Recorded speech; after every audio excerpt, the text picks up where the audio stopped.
Salut les biquettes. Aujourd'hui, JP et moi, on va vous parler du Distortus Rex, l'aberration génétique qu'on voit dans la bande-annonce de Jurassic World Renaissance. La première fois que je l'ai vu, j'ai ressenti comme du dégoût. Je pense que c'est l'effet recherché, JP. T'as pas une gueule de porte-bonheur.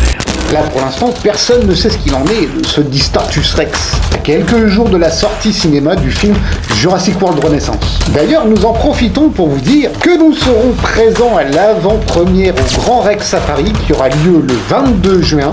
Moi, je crois qu'on fait partie des privilégiés maintenant. On nous invite et tout. Pas tout à fait, on n'est pas encore à notre prime, j'ai payé les places. Nous vous ferons bien évidemment un petit compte rendu de cette séance. Il y aura une partie peut-être avec spoiler et une autre sans spoiler.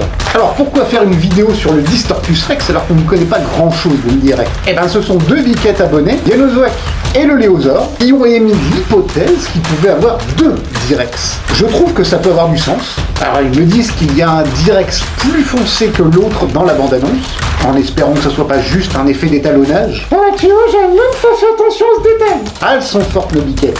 Ça a du sens comme je le disais, puisque dans le roman Jurassic Park de Michael Crichton, il y avait bien deux tyrannosaures. La femelle adulte et le T-Rex juvénile. Un peu comme toi, JP. Ouais, mais il est absolument pas mentionné dans le film de Spielberg.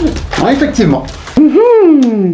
Voici pourquoi il y avait un T-Rex Junior dans les jouets de Jurassic Park Kenner de 1993. Je comprends mieux. Et il est vrai aussi que dans Jurassic World, sorti en 2015, le Dr Wu a créé deux Indominus Rex. Et nous apprenons au fil de l'histoire que celle que nous voyons dans le film a bouffé sa jumelle. Bon, en tout cas, heureusement que j'ai pas fait pareil avec mes frangins. Sinon, Yanozoak aurait été bien seul en ce moment. T'es sage avec cette biquette, hein, t'es à l'œil.